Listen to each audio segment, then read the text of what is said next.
Bonjour la CVN, ici c'est la famille au hasard. Coucou la famille ACVN, on vous fait des gros bisous. À très vite. Bisous bisous. Vous nous manquez la CVN. Oui c'est vrai, vous nous manquez. Voilà un petit coucou des Corvdir qui sont très émus de vous avoir et pour vous dire qu'on vous aime, on pense à vous et que chez nous ça pousse. Salut la CVN, c'est la famille Cognam, Michael, Stéphanie et Jonah. On vous aime fort, on pense bien à vous et on a hâte de vous retrouver. À bientôt. Au revoir, à bientôt. Au revoir. Mouah. Tu viens de voir Oui. Bonjour la CVN, bienvenue ce matin pour ce nouveau culte en ligne. On est vraiment heureux de pouvoir partager ce moment avec vous et de vivre juste la présence de Dieu. Ce matin, on va juste prendre un temps de louange, petit et grand. Je vous invite vraiment à vous rassembler autour de la télévision ou de l'ordinateur ou du téléphone, ça dépend de votre moyen de diffusion, et qu'on puisse juste prendre ce temps, fermer les yeux, élever nos mains et juste élever nos voix, tous ensemble.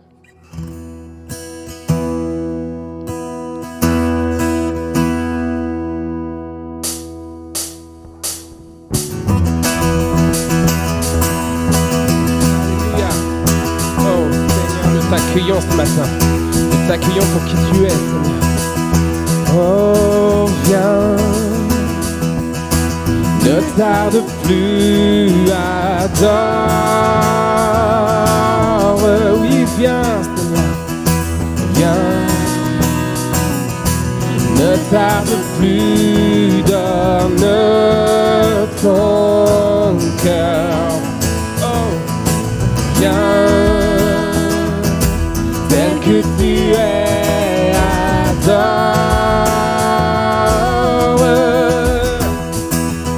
Oh bien,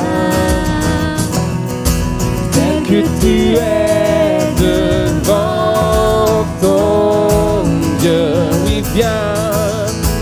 Oh, reprenons ça tous ensemble. Viens ce matin, viens adorer ton Dieu. Viens. Oh, ne tarde plus, adore.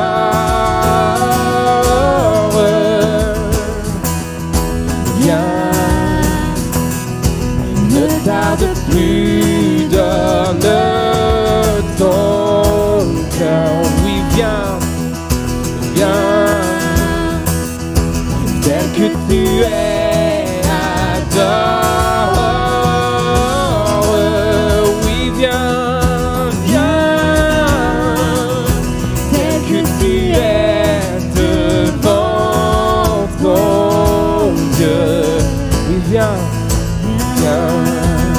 Un jour, oh, un jour toute langue dira tu es Dieu. Un jour tout genou fléchira. Mais le vrai trésor est pour ceux qui t'ont choisi dès aujourd'hui. Un jour toute langue dira tu es Dieu, amen. Un jour tout genou fléchira, oui Seigneur. Mais le vrai trésor est pour ceux qui t'ont choisi dès aujourd'hui. Oh, viens, ne tarde plus, adore. Oui, adore ce matin ton Dieu, oui viens, viens. Ne tarde plus, donne ton cœur. C'est le temps, viens, tel que tu es, adore. Oh, viens, tel que tu es, devant ton Dieu.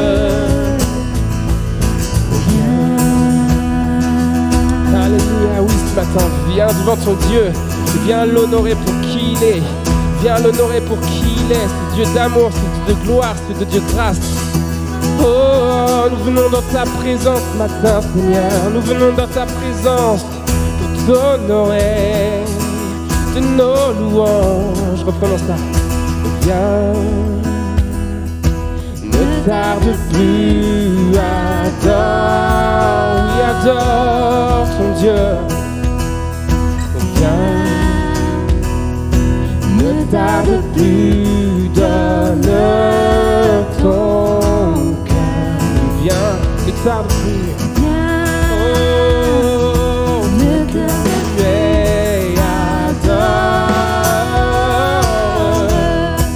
Viens, viens, tel que tu es devant ton Dieu. Oui, viens, alléluia, alléluia, merci pour ta sainte présence ce matin. Merci parce que ton cœur de Père est grand ouvert pour nous, mon Dieu. Alléluia, nous venons dans ta sainte présence, Seigneur. Nous venons profiter de cet amour infini. Alléluia.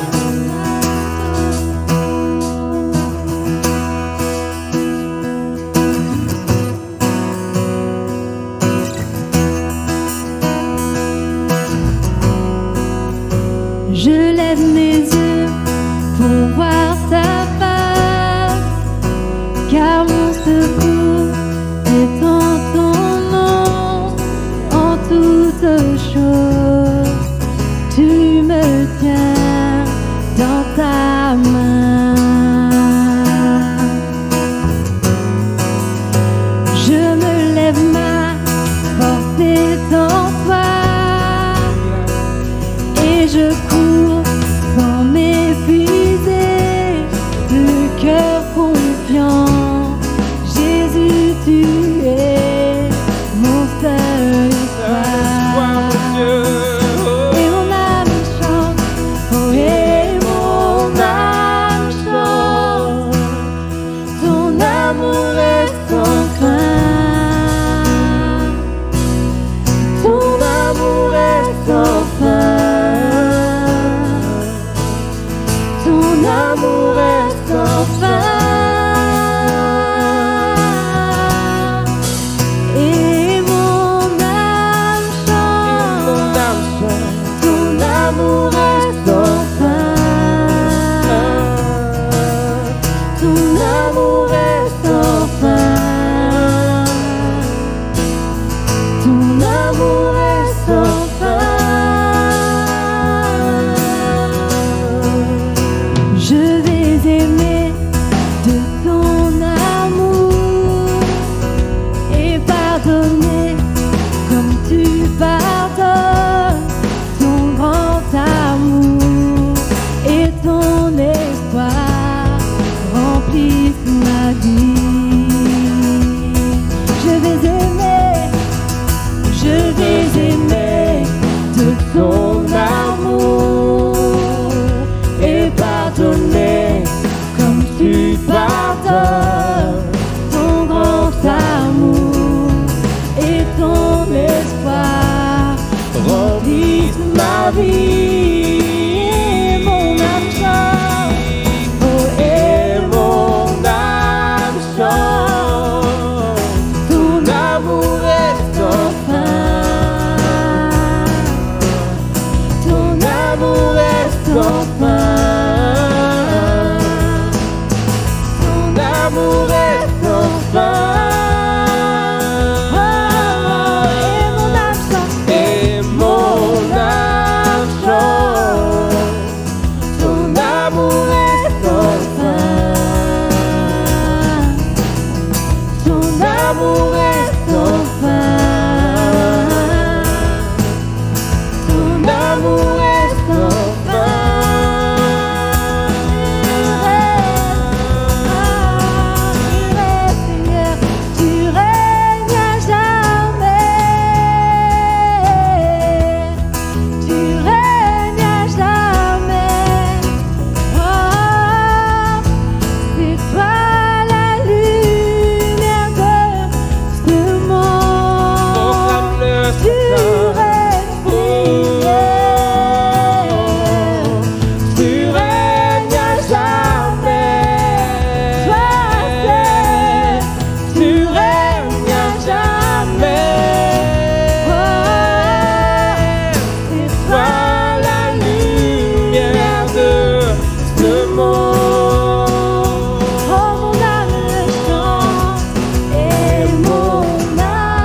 ta voix ce matin.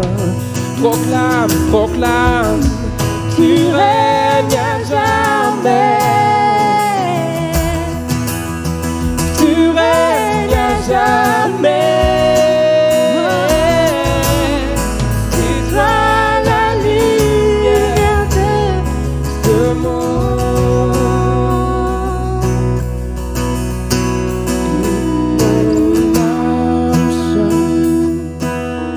Ton amour est sans fin. Ton amour est sans fin. Ton amour est sans fin. Ton amour est sans fin.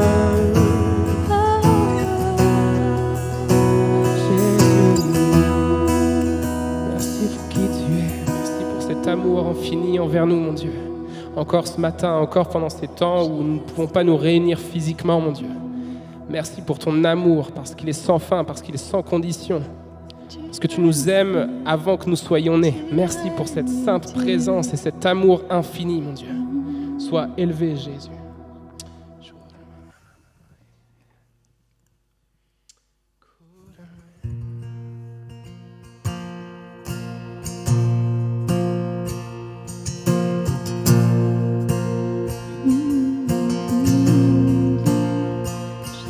Il est celui qui guérit. Son amour est incomparable. Alléluia. Sa grâce est inébranlable. Ses bras, un abri pour le faire. Augmente ma foi. Seigneur, augmente ma foi. Augmente ma foi. Augmente ma foi, c'est ma prière ce matin, mon Dieu. C'est mon chant, augmente ma foi. Je lève les mains pour croire à nouveau. Tu es mon refuge, tu es ma force. Quand je passe dans mon cœur les choses que tu as fait, je vois que tu es fidèle. Oh, Louange à toi, Seigneur.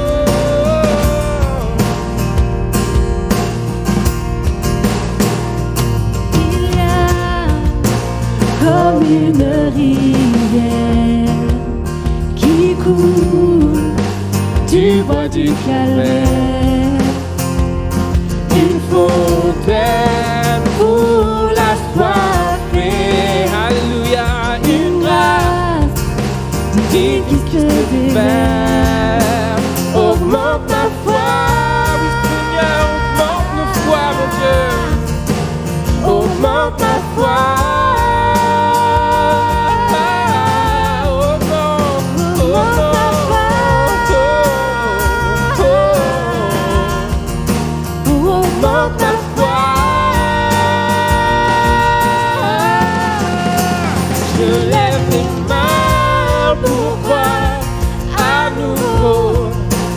Tu es mon refuge, tu es ma force. Quand je passe dans mon cœur les choses que tu as faites, je vois que tu es fidèle. Oh, oh, oh, oh, Seigneur, je vois que tu es fidèle. Quand je passe dans mon cœur les choses que tu as faites, je vois que tu es fidèle. Alors augmente ma foi,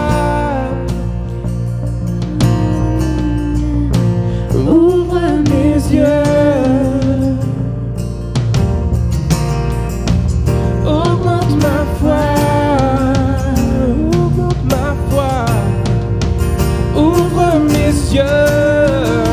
Chantez avec nous, augmente nos foi, augmente ma foi. Oh, ouvre mes yeux.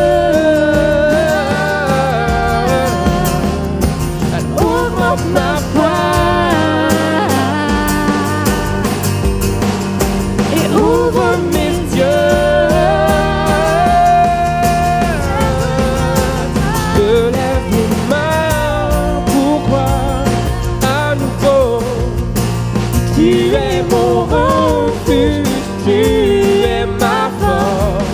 Quand je passe dans mon cœur les choses que tu as fait, je vois que tu es fidèle. Lève les mains pour croire à nouveau. Tu es mon refuge, tu es ma force.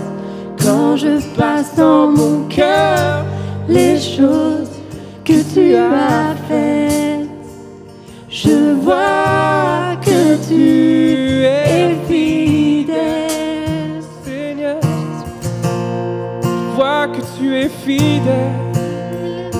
Chaque chose que tu fais pour moi, tu ne nous abandonnes pas, Seigneur. Tu es bon, Seigneur, tu es fidèle.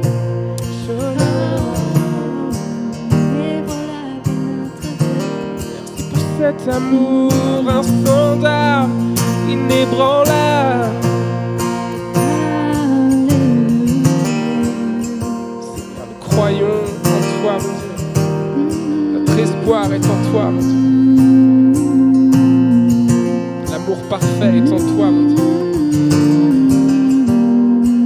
Et nous voulons lever nos mains pour croire à nouveau que tu es ce Dieu juste plein de promesses. Plein de promesses pour nous. Je lève les mains. Je lève les mains pour croire à nouveau. Tu es mon refuge, tu es ma force.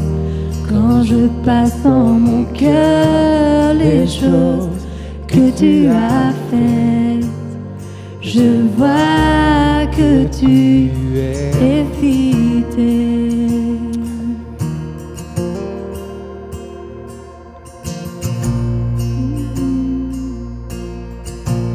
Seigneur, nous voulons saisir les promesses que tu as pour nous ce matin. Ces promesses de bonheur, ces promesses d'un avenir certain.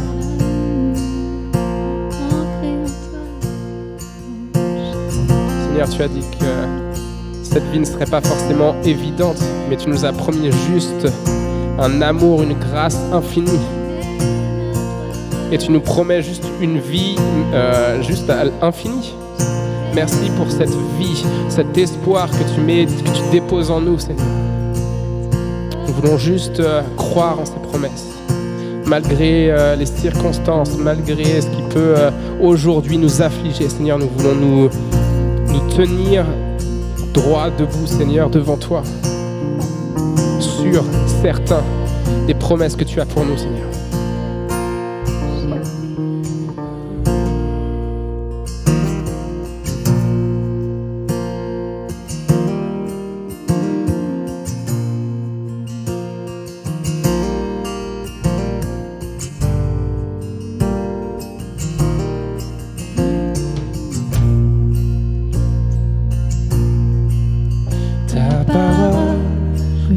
Comme le tonnerre, elle décrit une nouvelle saison. La sécheresse se termine maintenant. Je vois ce nuage s'approcher de moi.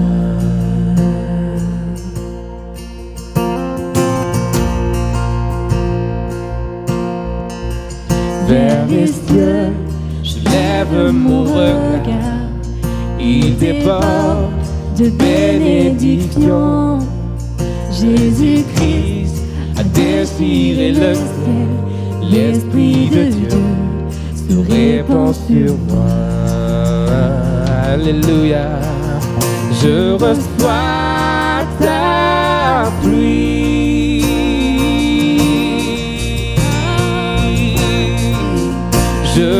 reçois ta pluie.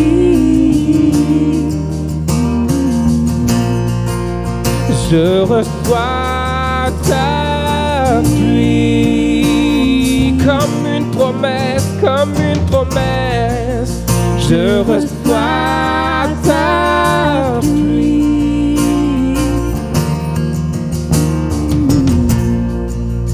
Toute grâce semée dans la peine germera quand tu le voudras, car c'est toi qui déclenche la récolte. Mon espoir grandit comme une plante devant toi.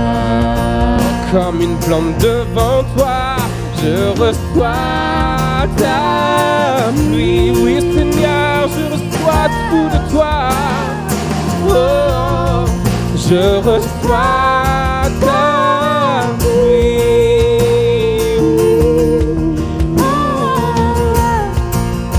Je reçois ta pluie.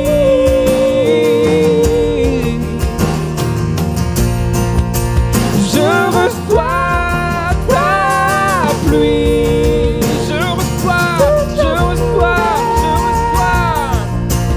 Je reçois ton amour comme un déluge déversé sur moi. Je reçois ton amour comme un déluge déversé sur moi. Je reçois ton amour comme un déluge déversé sur moi. Je reçois ton amour comme un déluge déversé sur moi.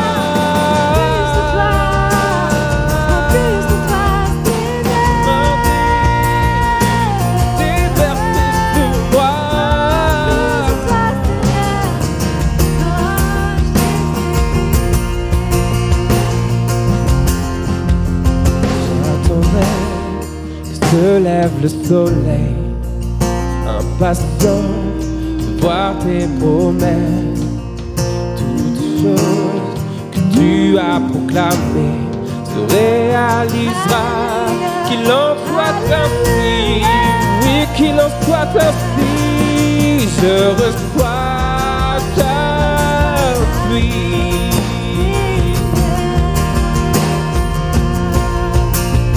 Je reçois ta pluie. Coule sur nous, Seigneur. Je reçois ta pluie. Coule sur nous. Déverse ta grâce, mon Dieu. Je reçois ta pluie.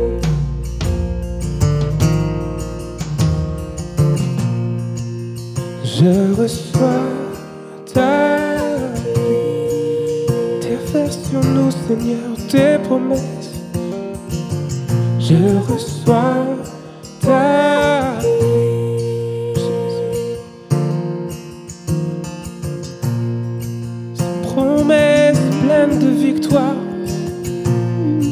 ces promesses pleines d'amour, déverse sur nous, Seigneur. Maintenant, nous ne voulons plus attendre, Seigneur. Nous attendons tes promesses. Je reçois ta pluie.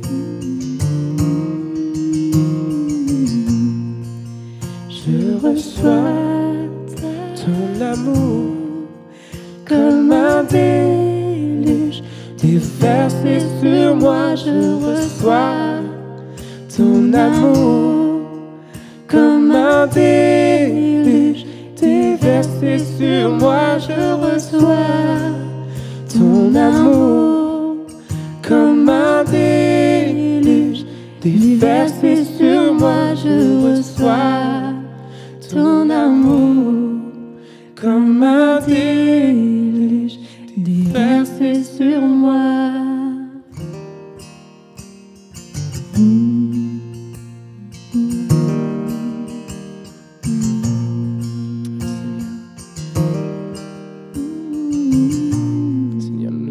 appelons juste à des révélations de ta part, des directions à suivre pour nous, Seigneur. Dans ces temps, nous voulons juste plus de ton amour, Seigneur. Nous voulons recevoir ton amour, Seigneur, ta grâce, ta directive, Seigneur.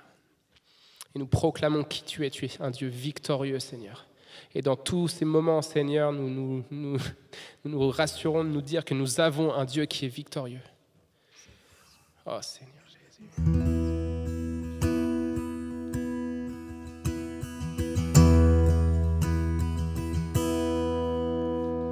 Victoire au Seigneur de la vie. Victoire au Dieu de l'infini. Victoire au nom de Jésus-Christ. Victoire pour le Saint-Esprit. Alléluia. J'aimerais juste qu'on puisse finir cet temps de louange par ces paroles. Victoire, victoire, victoire au Seigneur de la vie. Victoire au Dieu de l'infini. Victoire au nom de Jésus-Christ. Victoire au Saint-Esprit. Si nous pouvons juste tous ensemble élever nos voix une dernière fois. Victoire au nom Seigneur de la vie. Victoire au Dieu de l'infini.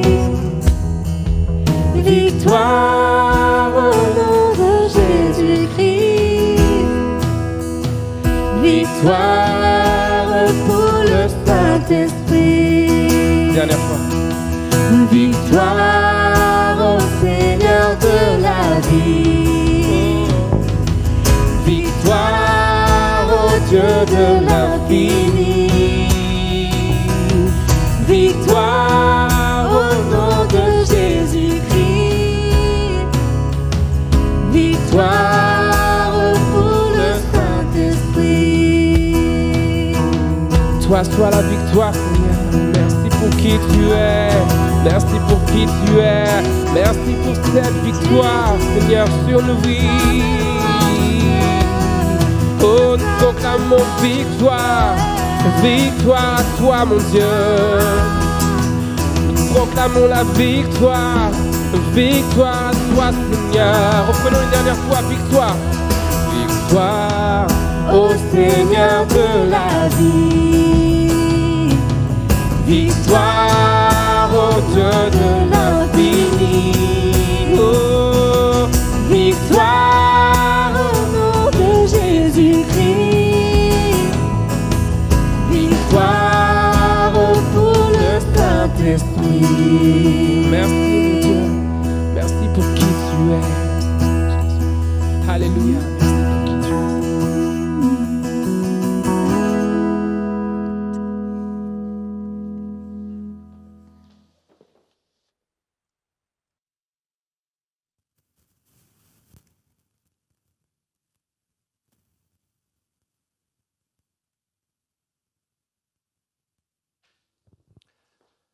Bonjour à tous, je suis vraiment heureux de prendre la suite de ce moment de louange. Merci Rachel, merci Vincent qui maintenant est derrière la caméra, multitâche. Merci pour votre service, merci pour ce temps de louange. Il y a une victoire à prendre ce matin et j'aimerais qu'on soit tous encouragés, j'aimerais m'encourager, j'aimerais vous encourager. J'aimerais encourager les leaders de l'Église, j'aimerais encourager les membres. J'aimerais peut-être aussi toi t'encourager, toi qui est là peut-être par hasard ou peut-être qui regarde pour la première fois ces vidéos, alors sois le bienvenu. Sois le bienvenu, tu es ici. Alors, je veux dire, tu es ici à la CVN. Nous, on est physiquement dans nos locaux, mais juste pour ce temps de tournage, mais toi, tu es devant ton écran, mais tu es à la maison, tu es chez toi, mais dans ce message, tu es aussi chez toi à la maison. Tu es à la CVN, l'Assemblée chrétienne, vie nouvelle. Vis ta vie nouvelle ce matin. J'aimerais commencer par un texte dans la Bible, prendre Matthieu 28 au verset 19. Tout le monde doit connaître ce texte, du moins, on va voir. Allez, faites de toutes les nations des disciples, les baptisant au nom du Père, du Fils et du Saint-Esprit. Alors effectivement, tout bon chrétien qui se respecte connaît ce verset qui nous invite à faire des disciples. Ce verset qui nous dit « Allons-y ensemble, allez, faites des disciples, baptisez-les au nom du Père, du Fils et du Saint-Esprit, parce que c'est votre rôle, parce que c'est la mission qui nous a été donnée par Jésus. » Et c'est le thème de mon message ce matin. Allons-y. Allons-y, mais pas n'importe où, ni n'importe comment. Allons-y, mais pas pour des raisons que nous ignorons.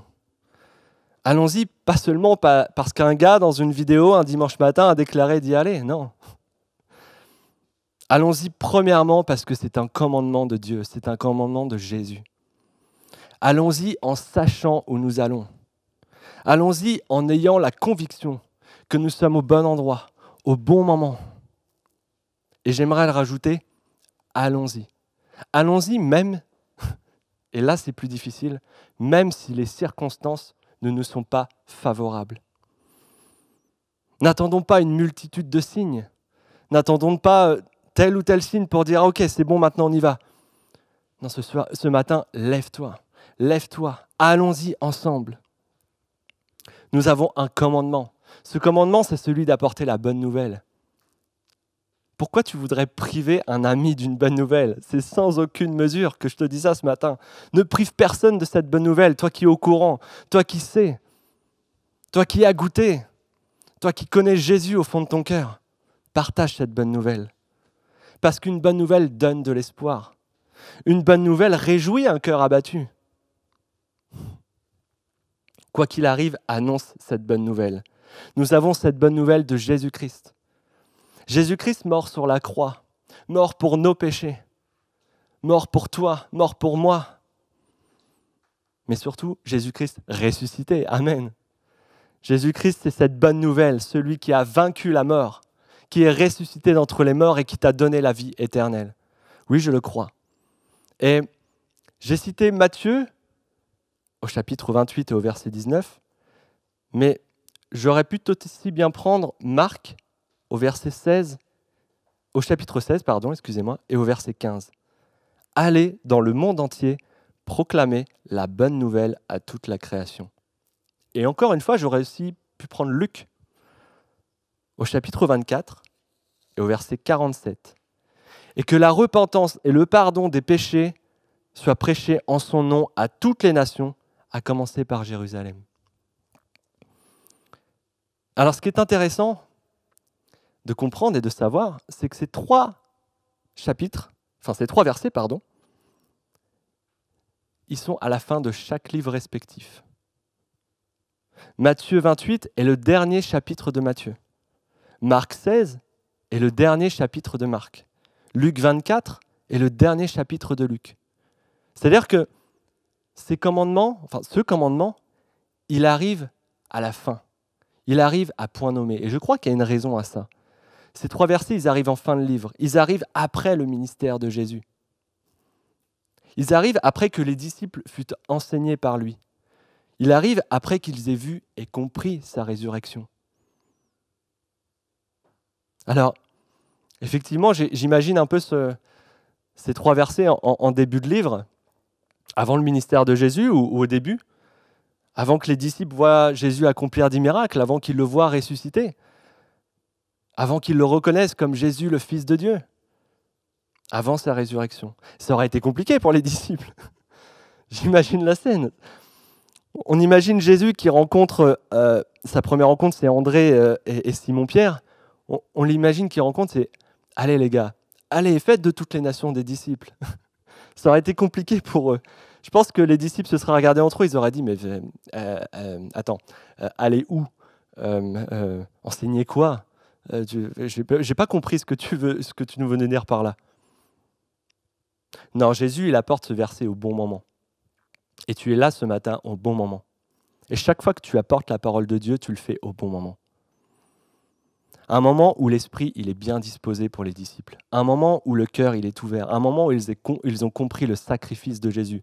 Un moment où ils ont reçu l'enseignement du Père, l'enseignement du Fils. Un moment où Jésus leur dit « Je vais vous laisser mon esprit ». Alors, je vais rééquilibrer un petit peu les choses. Juste pour... je ne suis pas en train de dire qu'il faut être un théologien ou en parfait état ou je dirais enseigner de la façon la plus haute, de maîtriser parfaitement la Bible ou bien de faire une école de théologie. Si tu attends ce moment, effectivement, je pense que tu n'iras jamais. Ça va être compliqué. Mais je pense qu'il y a quand même un minimum pour appliquer ce commandement. Et c'est aussi la raison de la vision de la CVN, ou du moins une partie. Prier, agir et former. Ou prier, former et agir. Les deux sens vont bien. Et ce bras de formation, il n'est pas là par hasard dans la CVN. Il n'est pas là par hasard dans notre Église. Dans cette formation, on ne parle pas de se former pour engranger des connaissances, devenir des théologiens de premier ordre, bien que, même si je crois que certains ont reçu ce ministère, je le crois fortement. Mais on parle de former en vue d'agir efficacement. La formation dont nous parlons ici, c'est le resserrement d'une relation étroite avec Jésus. Former, c'est aussi passer du temps les uns avec les autres, échanger, s'encourager pour agir ensemble d'un même esprit avec les mêmes convictions. Ce matin, soyons connectés, ayons le même esprit, ayons les mêmes convictions, agissons ensemble et allons-y. Se former, c'est nouer une relation avec Dieu pour communiquer aux autres, le meilleur de ce que nous avons reçu. Et si ces versets ils arrivent à point pour les disciples, laisse-moi juste te dire que si tu reconnais Jésus comme étant ton sauveur, si tu crois qu'il est ressuscité des morts, si tu crois qu'il t'a donné la vie éternelle, alors ces versets arrivent à point pour toi aussi. Ces commandements devraient être une seconde nature. Ces commandements vilés. Ne perdons pas de temps. Allons-y, ne perdons pas de temps. Allons dans le monde proclamer la bonne nouvelle. Et j'aime particulièrement la version de Marc qui vient préciser « à commencer par Jérusalem ». À commencer par Jérusalem. Alors, effectivement, oui, tu peux prendre un de ces versets au pied de la lettre et partir à l'autre bout du monde prêcher la bonne nouvelle. Et ce ne serait pas une mauvaise chose parce que je crois que l'Église a toujours besoin de missionnaires. Pourquoi pas ? Pourquoi pas ? Mais avant de toute chose, pose-toi la question de savoir où est ta Jérusalem. Est-ce que ta Jérusalem, c'est peut-être ta famille, c'est peut-être ton cercle d'amis, c'est peut-être ton travail, peut-être ton propre conjoint, peut-être tes enfants. Cherche ta Jérusalem, elle est autour de toi. Ta Jérusalem, elle sera là où tu es capable. Ou plutôt, elle sera là où tu as l'audace de prêcher l'Évangile. Là où tu auras l'audace de dire que Jésus est ressuscité des morts. Là où tu auras l'audace de proclamer le nom de Jésus. Là est ta Jérusalem, premièrement. J'aimerais revenir sur une partie d'un message qui a été apporté par Thierry il y a 15 jours. Il disait, pour le citer, « Dans cette crise que nous avons traversée et que nous traversons encore, soit nous pouvons rentrer dans notre train-train quotidien, faire comme s'il n'y avait rien, ou alors nous pouvons décider de passer à autre chose. Parce que le monde que nous avons laissé le 16 mars n'est plus le même que celui que nous vivons maintenant. » Je suis entièrement d'accord avec ça. Je suis d'accord avec le reste de son message aussi. Mais particulièrement avec ça. Oui, c'est vrai. Le monde n'est plus le même. Celui d'avant, du 16 mars, n'est plus le même que celui de maintenant. Oui, c'est vrai, les mentalités changent. Les habitudes changent. Et c'est valable dans la plupart des domaines de notre vie. C'est valable dans des domaines qui nous touchent directement ou même indirectement. C'est valable dans notre relationnel, dans notre vie de famille, dans notre mode de consommation, mais aussi dans notre mental, dans ce qui se passe ici. Notre pays a une économie à bâtir, ou du moins à rebâtir. Mais de façon peut-être moins visible, nous aussi, nous avons des mentalités à bâtir ou à rebâtir. Alors allons-y. Nous avons une église à bâtir, à rebâtir. Nous avons... Alors, Bien sûr, je ne parle pas du bâtiment. Je parle des chrétiens. Et je parle des futurs chrétiens qui composent et composeront cette Église. Je le crois. La réalité, c'est qu'à l'instant où je vous parle, le retour en arrière n'est plus possible. On ne peut plus revenir en arrière pour l'instant, je dis du moins pour l'instant. Les activités de l'Église sont arrêtées. Les réunions du lundi, du mardi, du dimanche, le groupe de jeunes, et je ne ferai pas toute la liste des activités qui se déroulent dans nos locaux, ou du moins dans ces locaux. Et nous avons été poussés hors de ces murs. Et c'est une bonne chose. C'est une très bonne chose. Nous avons le champ libre pour bâtir en dehors. Nous avons le champ libre pour bâtir à l'extérieur, en dehors de ces 4 murs. Et vous comprendrez que je ne parle pas de bâtir des bâtiments, de construire des immeubles, de construire une autre église ou de construire autre chose. Je parle de construire l'église, de faire des disciples.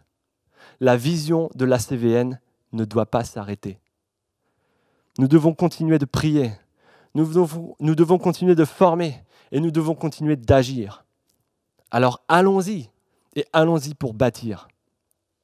Je vous disais, l'Église, elle a changé et c'est une très bonne chose, j'en suis convaincu, c'est une très bonne chose.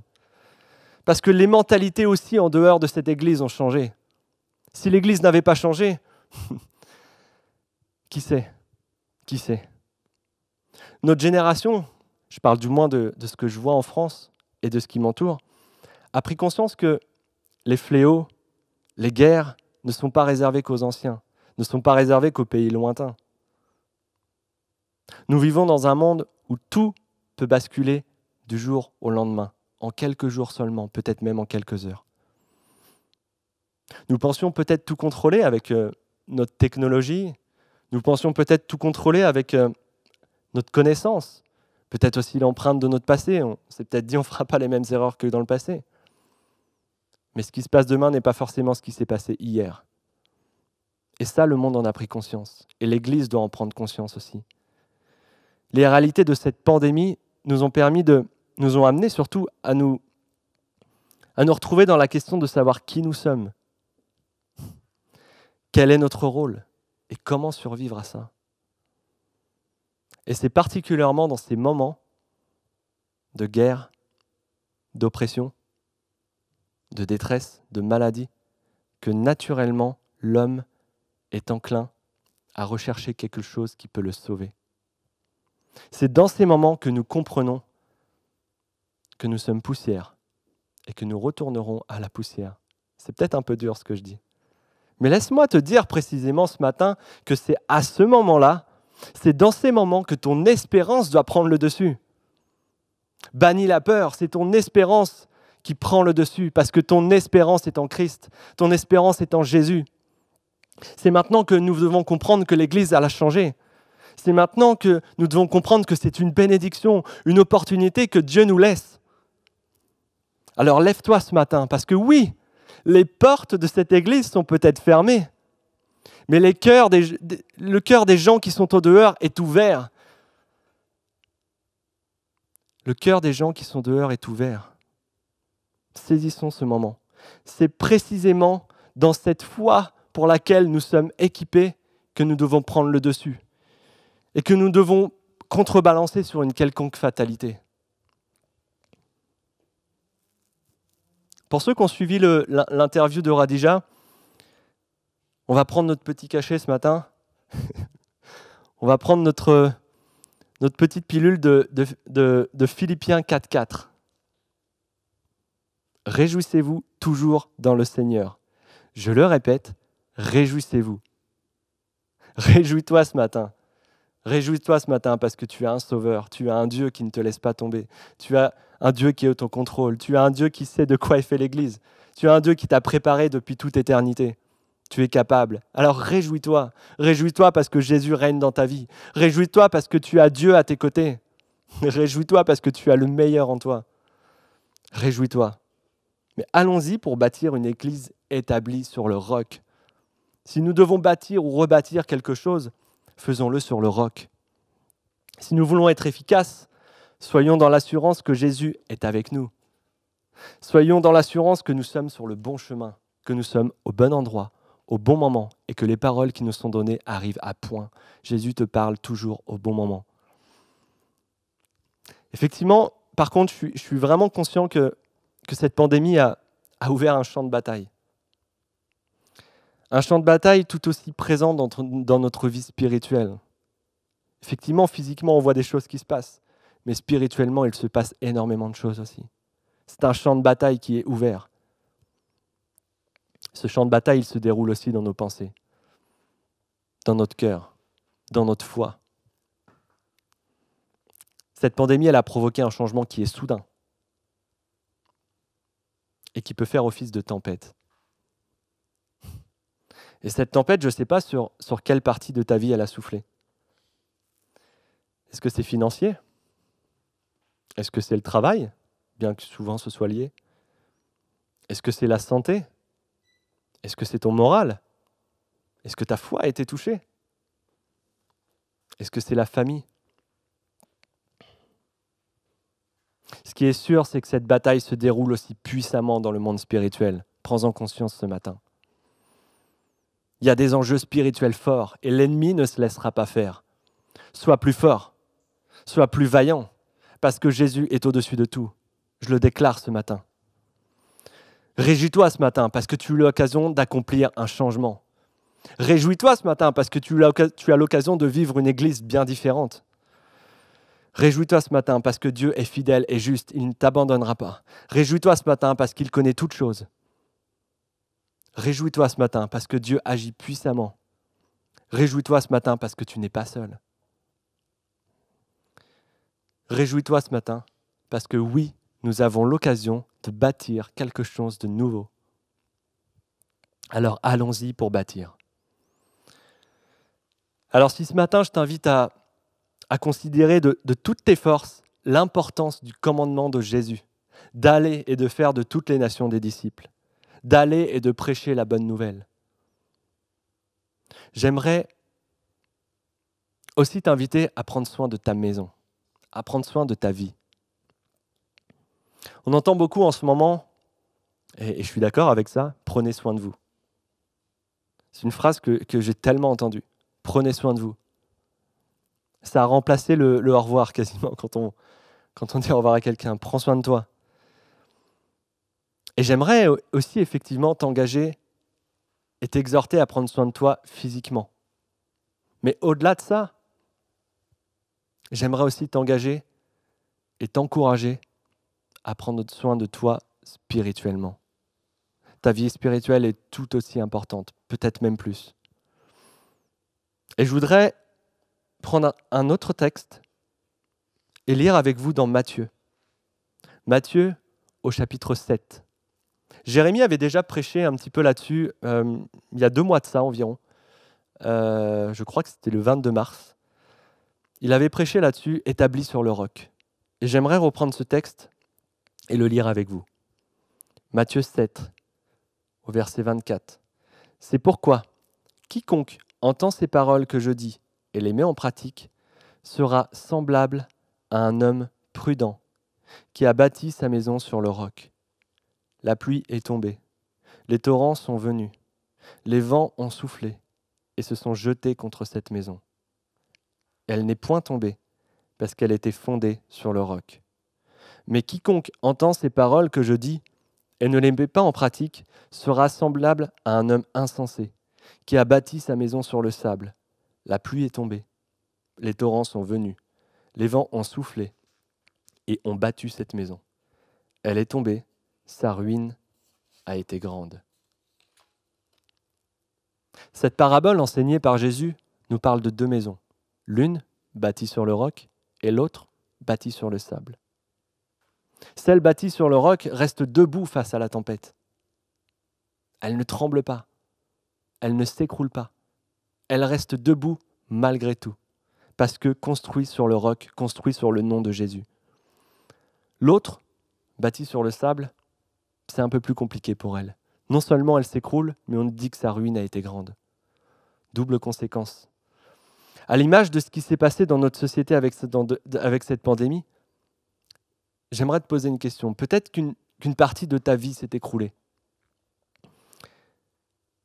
J'aimerais te poser une question bien précise sur cette tempête qui a soufflé et qui souffle peut-être encore. J'aimerais poser une question qui, pour moi, implique 3 réponses. 3 réponses possibles. Cette question, c'est: est-ce que ta maison tient debout? Est-ce que ta maison est toujours debout, malgré la tempête? La première réponse que tu peux me donner, c'est oui. Ma maison est debout. Elle est établie sur Jésus. Si c'est le cas, mon ami, alors continue. Je t'encourage. Je t'encourage à accueillir dans ta maison ceux qui en ont besoin. Rends témoignage. Agis de comment Dieu a agi dans ta vie et a fait tenir cette maison. Vas-y, fais de toutes les nations des disciples. Va prêcher la bonne nouvelle. La deuxième réponse que tu peux me donner, bien sûr, c'est non. Non, il ne me reste plus rien. J'ai en face de moi des ruines. Si c'est cette réponse que tu me donnes, mon ami, et que tu te retrouves face à des ruines, je t'en supplie, reviens à la maison du Père. Reviens vers ton Dieu. Reviens pendant qu'il est temps. Reviens à la maison de ton Père, je t'en supplie. Laisse-le t'accueillir. Laisse-le te soigner. Laisse-le rebâtir. Laisse-le enlever ses ruines. Mais reviens à la maison de ton Père. Viens dans ce refuge, viens dans cet abri. Tu as toujours la possibilité de revenir à lui. Sa grâce est infinie. Ne reconstruis pas par contre sur les mêmes fondements, je t'en supplie. Ne laisse pas ces ruines empiéter sur ta vie. Ne laisse pas de ruines dans ta maison. Si tu laisses ces ruines, la vue de celles-ci te rappelleront constamment ton échec. Je t'en supplie. Ne laisse pas l'amertume de ces ruines empiéter sur ta vie. Reviens à la maison de ton Père. Viens à Dieu ce matin, il a des plans pour toi. Il a des plans de construction pour toi. Il veut rebâtir avec toi. Tu as besoin de lui. Car je connais les projets que j'ai formés sur vous, dit l'Éternel, projets de paix et non de malheur, afin de vous donner un avenir et de l'espérance. Tu trouveras ce verset dans Jérémie, au chapitre 29 et au verset 11. Je connais les projets que j'ai formés sur vous, dit l'Éternel, projets de paix et non de malheur. Reviens dans la maison du Père. Et dans cette question, j'ai aussi parlé d'une troisième réponse possible. Et comme on est normand, tu pourrais très bien me répondre, peut-être ben oui, peut-être ben que non. Et c'est une réalité, parce que parfois, tout n'est pas blanc, tout n'est pas noir. C'est un peu quand on pose la question à quelqu'un, est-ce que ça va? Oui, bon, c'est compliqué. Et c'est un peu de cet ordre-là que tu pourras me répondre. Ce que je veux dire par là, c'est que en regardant en arrière, tu pourrais te dire, mince, il manque quelque chose, il y a quelque chose qui a changé. Il manque une partie de ma maison là. J'ai perdu quelque chose en chemin. Dans cette tempête, il y a quelque chose qui a disparu dans ma maison et j'arrive pas à mettre le doigt dessus. J'arrive pas à comprendre ce qui a changé. Ma relation avec Dieu n'a pas changé. Mais pourtant, quelque chose dans ma maison a changé. La maison est toujours debout. Je tiens bon sur le roc. Mais il manque quelque chose. Je ne comprends pas trop ce qui se passe. Alors, j'irai pas trop loin non plus dans cette métaphore parce qu'on trouve rapidement une limite. On trouvera rapidement une limite dans la comparaison de ta vie avec celle d'une maison. Alors, je vais être un peu plus direct sur cette troisième réponse. Notre vie, elle est sans cesse en construction. Nous avançons au gré de la vie, des rencontres et des circonstances. En tant que chrétien, notre but est de laisser Dieu au maximum agir dans cet avancement. Parce que nous avons goûté et nous connaissons les bénéfices de Dieu dans notre vie. Oui, Dieu est au contrôle. Ce que je veux dire, c'est si tu laisses Dieu libre dans la construction de ta maison et de ta vie, il est parfois nécessaire de le laisser libre dans une déconstruction. Parfois même, dans une construction solide et basée sur le roc, Dieu peut avoir besoin de déconstruire. Alors ça peut surprendre un peu. Ça pose des questions forcément. Ça peut paraître un peu étrange. Pourquoi Dieu il voudrait détruire ce qui a été construit? Surtout si c'est solide. Eh bien mon ami, tout simplement, parce que le monde dans lequel nous vivons n'est plus le monde qu'avant le 16 mars. Nous étions peut-être chargés de choses qui étaient utiles pour hier, basées sur le roc. Et si Dieu permet une déconstruction, alors c'est que c'est plus utile pour demain. C'est une réalité. Tu as peut-être besoin d'abandonner quelque chose. Tu as peut-être besoin de libérer une pièce dans ta maison, parce que Dieu a besoin de construire quelque chose de nouveau. Cette déconstruction, elle est utile. Elle est utile pour laisser la place à quelque chose de nouveau, quelque chose qui sera utile pour demain. Mais Dieu ne laissera jamais de ruine derrière lui. Si tu laisses Dieu construire et déconstruire tes pensées, il ne laissera jamais aucune ruine derrière lui.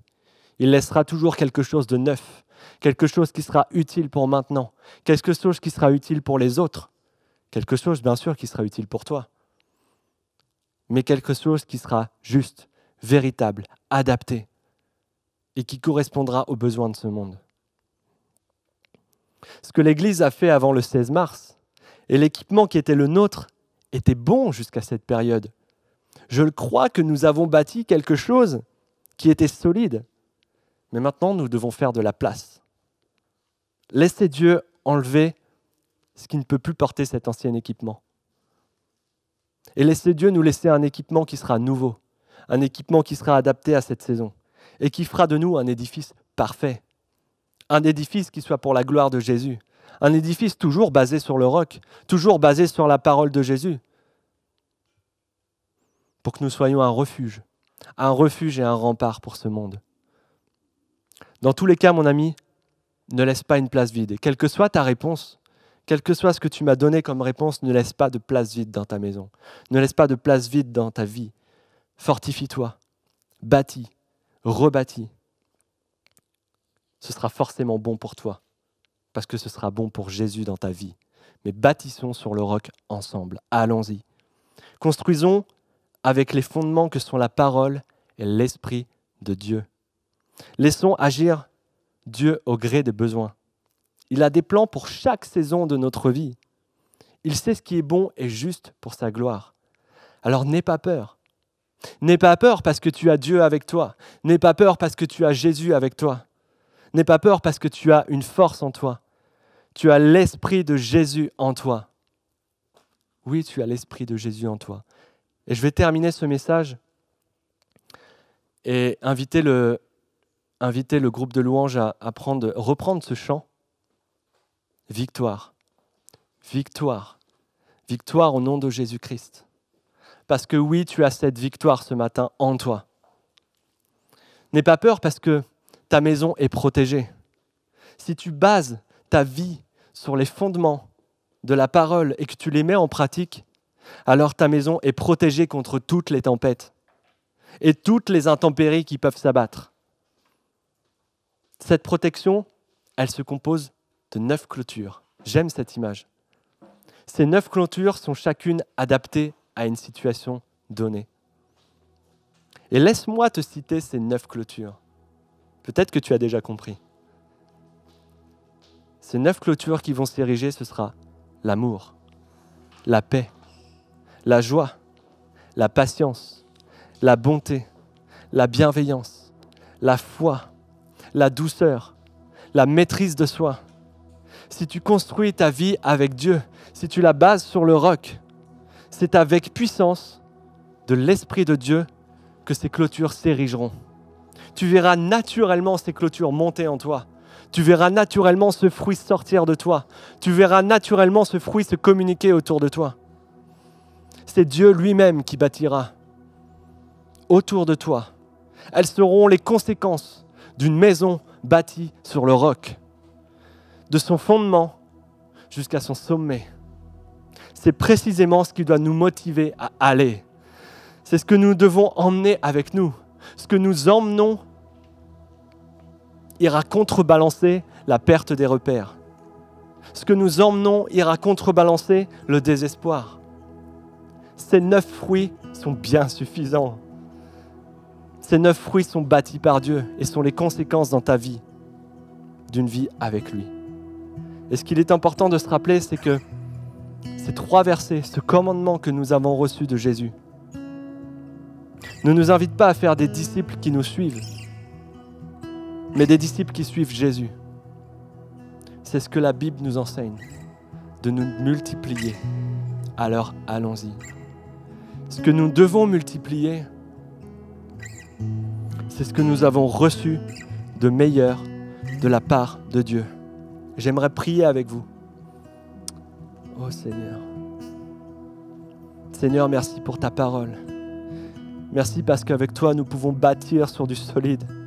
Merci parce qu'avec toi, les tempêtes sont vaincues. Merci parce qu'avec toi, chaque élément de notre vie, tu le contrôles. Chaque élément de notre vie, tu le tiens entre tes mains. Merci parce qu'à chaque moment, Seigneur, tu nous fais part de ton amour. Merci pour tes fruits dans nos vies. Merci parce qu'à tout moment, nous pouvons nous réfugier en toi. Merci parce que tu es Dieu et qu'avec toi, nous avons la victoire. Nous avons la victoire en ton nom. Nous avons la victoire en toi, Jésus. En ton nom, Jésus-Christ. Toi qui as vaincu. Toi qui as vaincu la mort, Seigneur. Amen. Soyez bénis. Je laisserai la parole tout à l'heure à Thierry. Mais prenons ce temps ensemble. Chantons ensemble ce chant de victoire. Prends ta victoire ce matin. Prends ta victoire avec Dieu. Soyez bénis.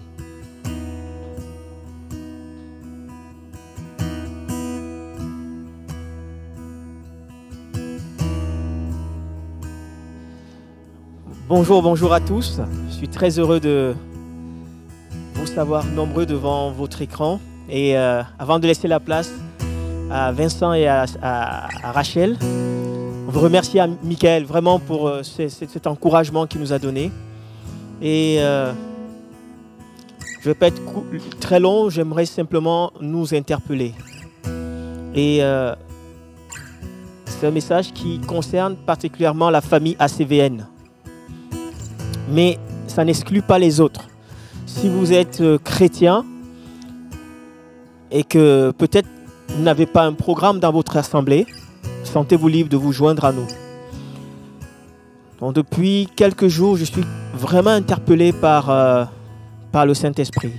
Je crois que c'est une interpellation du Saint-Esprit dans mon cœur. Et exactement, il y a une semaine de cela, alors que j'étais dans un temps de prière, il y a à un moment, j'étais comme saisi par la présence de Dieu. Dans ma chambre, j'étais envahi par la présence de Dieu. Et il y a vraiment une forme de compassion qui m'a envahi. Et je demandais au Seigneur, mais qu'est-ce que tu veux me dire? Qu'est-ce que tu veux me dire? Et j'entendais comme si Dieu me disait, j'ai besoin de te communiquer une nouvelle dimension de ma compassion. Et je me suis humilié. Vraiment, je me suis humilié parce que j'ai réalisé combien j'aime Dieu, c'est vrai, combien je sers le Seigneur de tout mon cœur, combien je prie même le Seigneur. Je prie pour les malades. Et souvent, Dieu fait grâce. Mais en même temps, ce jour, j'ai réalisé combien j'avais encore besoin de grandir dans la compassion. Et à la suite, le Saint-Esprit disait, c'est le message pour l'église, la CVN. J'ai envie de vous communiquer une dimension nouvelle de ma compassion. Et je veux t'inviter, toi qui fais partie de la CVN. C'est un programme qui te concerne. Parce que j'ai vraiment une conviction dans mon cœur qu'il y a un temps de Dieu qui est là. Il y a un temps de Dieu qui est là. Le Seigneur a permis qu'on puisse se ressourcer personnellement, individuellement, dans le lieu secret. Et qu'on recharge les batteries les uns les autres. Le Seigneur l'a permis. Et je bénis le Seigneur pour cela. Mais Dieu dit maintenant, il est temps pour que la mission pour laquelle je vous appelle soit efficace. Pour qu'elle soit efficace, il vous faut avoir la compassion dans les cœurs. Pour que les malades au milieu de vous soit guéri. Vous ne pouvez pas vous contenter simplement de faire une prière par obéissance ou par devoir. Mais tout doit être animé d'une réelle compassion. Et voilà ce que le Saint-Esprit mettait dans mon cœur.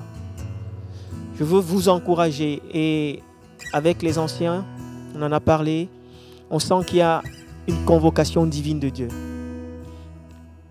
Alors, concrètement, à partir du lundi 25 mai, le lundi 25 mai jusqu'au dimanche 31 mai, nous allons prendre, il y a une sainte convocation de Dieu pour l'église de la CVN. Toi qui me regardes, ça te concerne. Ça te concerne. Ce n'est pas l'affaire des autres. Ce n'est pas mon affaire, mais c'est notre affaire. Parce que la mission est très importante. Et les enjeux spirituels aujourd'hui, je veux vraiment t'interpeller. Les enjeux spirituels sont très, très élevés. On le dit, on parle, on constate les choses autour de nous, mais il faut qu'on prenne conscience que le temps est à se lever dans le jeûne et la prière.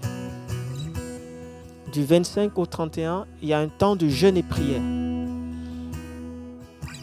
Un jeûne qui va être forcément et vraiment spécialement orienté vers ce temps d'humiliation. On a reçu de Dieu pendant ce temps de confinement, mais alors qu'on recevait de Dieu, il y avait des choses qui sont venues se greffer en nous. Il y a toutes sortes de choses qui sont greffées autour de nous. Il est temps maintenant qu'on prenne ce temps dans la présence de Dieu, qu'on s'humilie, qu'on cherche sa face, qu'on se détourne de nos mauvaises voies, qu'on se détourne de nos mauvaises décisions. Et je crois que l'Éternel, parce qu'il a promis, exaucera nos prières. On a des cas de maladie depuis des mois. On ne comprend pas. On ne sait pas pourquoi. Je crois qu'il est temps maintenant que l'Église fléchisse réellement le genou pour toutes ces situations.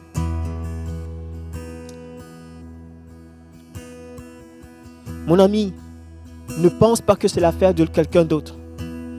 La Bible dit que celui qui pense être debout, qu'il veille, parce qu'il ne sait pas. Peut-être que demain, ça sera son cas. Ça sera son tour. Je ne veux pas te faire peur, mais je veux t'interpeller, fortement t'interpeller. Soit tu agis, tu es en action maintenant, soit malheureusement tu seras en réaction. Et quand on est en réaction, on a toujours un temps de retard. Du lundi au lundi 25 mai, note-le dans ton agenda, jusqu'au 31 mai. Et on va terminer le dimanche avec la Sainte Seine. Et ça tombe bien, c'est le dimanche de Pentecôte. On va vivre la Pentecôte même dans nos maisons. On va vivre l'effusion du Saint-Esprit. Mais tout dépendra du temps qu'on aura passé et la qualité qu'on aura passé dans la présence de Dieu pendant cette semaine de jeûne. Le thème de ce jeûne, il a été inspiré de Psaume 34, verset 7. Lorsque mon peuple crie, lorsque le malheureux crie, l'Éternel entend. Lorsque le malheureux crie, l'Éternel entend. J'ai pris un peu de temps pour expliquer pourquoi on va prendre ce temps de jeûne. On va crier à Dieu, on va s'humilier, on va intercéder, on va crier pour que l'Éternel agisse. Et je vous assure, Dieu est fidèle. Dieu est fidèle. Il va agir. Pour tous les cas de maladie qu'on a, pour toutes les situations compliquées dans les couples et tout, il est temps pour que la CVN, et si tu ne fais pas partie de la CVN, tu es quand même invité. Si tu le veux, tu le désires. Ça sera un jeûne partiel. C'est-à-dire qu'on va manger à partir de 18h ou 19h, comme vous voulez, mais uniquement des légumes, des fruits et des légumes. Vous pouvez les assaisonner comme vous voulez. Des fruits et des légumes. À partir de 18h. Et après, on attendra le lendemain à 18h. Et ceci pendant une semaine. Et puisqu'on a les groupes de croissance, chaque groupe de croissance, comme on a les groupes le lundi, le mercredi, le jeudi, le vendredi, le samedi et le dimanche, chaque groupe de croissance, alors qu'ils auront leur temps de rassemblement, ça sera consacré à ce temps de prière pour toutes les situations qu'on vit dans l'assemblée et pour préparer l'année qui vient devant nous et aussi préparer la sortie de ce confinement. Il faut qu'on prenne ce temps dans la prière. On vous donnera des précisions par rapport aux cas particuliers qu'on a dans l'assemblée, dans les groupes de croissance. Les responsables vont vous communiquer les sujets de prière précis. Mais vraiment, je t'invite, mon ami. Bien entendu, si tu as des traitements, adapte-les. Mais viens. Je suis désolé d'avoir pris du temps comme ça, mais c'est important. Je le ressens fortement dans mon cœur. C'est une invitation. Ne reste pas à l'écart. Ne reste pas à l'écart. Le simple fait de rester à l'écart, c'est déjà un signe qu'il y a quelque chose qu'il faut régler. Viens, rassemblons-nous ensemble. C'est une sainte convocation pour un jeûne et prière. Quand le malheureux crie, l'Éternel entend. Et je crois qu'on sera à la sortie de ce jeûne. Les vies seront transformées et on pourra témoigner de la gloire de Dieu, de la puissance, de la Shekinah de Dieu. Que le Seigneur vous bénisse. Et vraiment, à mardi 18h30. Soyez nombreux. J'ai oublié une chose. Le mardi 26, le lendemain du jeûne et prière. Très important. Si tu n'avais pas prévu d'être au direct live de la réunion, viens soit à ce moment parce qu'on va réserver un quart d'heure, 10 minutes pour prier ensemble. Tu seras chez toi, nous serons par écran interposé. On va prier pour tous ces cas. Donc, soyez rassemblés. Il faut qu'il y ait une saine convocation de l'ACVN. N'attendez pas de regarder à un autre moment. Venez à 18h30 et juste, ça sera une prédication assez courte pour laisser le temps à la prière. Le mardi 26, ça sera un temps important pour l'ACVN. J'espère vraiment que le Saint-Esprit va vous convaincre de la nécessité de cet appel pour qu'on vive la victoire de Jésus. Soyez bénis. Et vraiment proclamons déjà la victoire de Jésus-Christ maintenant dans ce chant. Que le nom de Dieu soit béni. Amen. Victoire au Seigneur de la vie. Victoire au Dieu de l'infini. Victoire au nom de Jésus-Christ. Victoire pour le Saint-Esprit. Reprenons. Victoire. Victoire au Seigneur de la vie. Victoire au Dieu de l'infini. Victoire au nom de Jésus-Christ. Victoire pour le Saint-Esprit.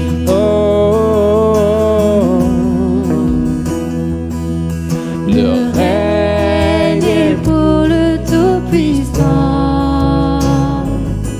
Le règne pour lui dans tous les temps. Car l'agneau a donné son sang. Qui crie victoire dès maintenant. Son nom est parole de Dieu.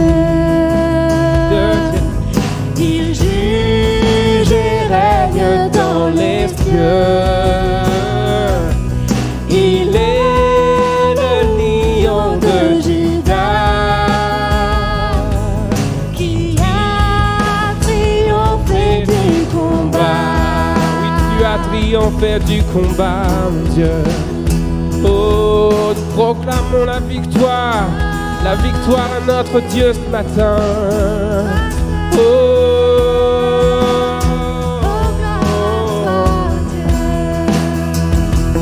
victoire au Seigneur de la vie.